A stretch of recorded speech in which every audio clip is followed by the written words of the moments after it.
Roland Emmerich directs the film 2012, and it is a disaster film, and it's a disaster of a film.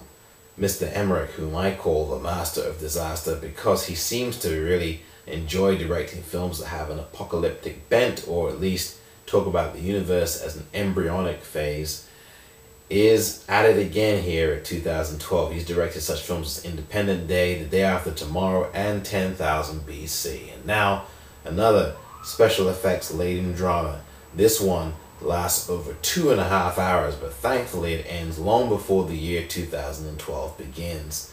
This film is long, over 2.5 hours long. John Cusack, Danny Glover, and many, many more. Woody Harrelson, Tandy Newton, Mary Elizabeth Winstead, and Oliver Platt. None of them can save this movie. It is a disaster of a film.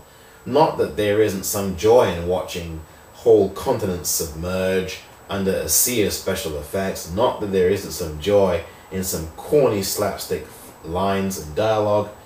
Not there isn't some joy in seeing John Cusack make us laugh with his glances, his winces, and some of the appropriately timed one-liners, but it's just that we've seen this all before.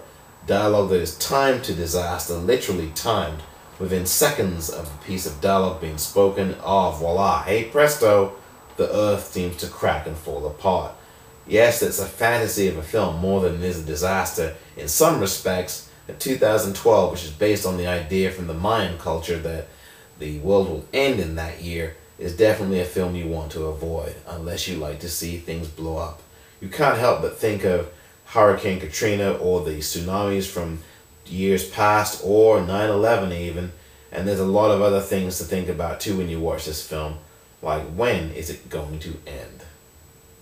I'm Omar Moore for PopcornReel.com.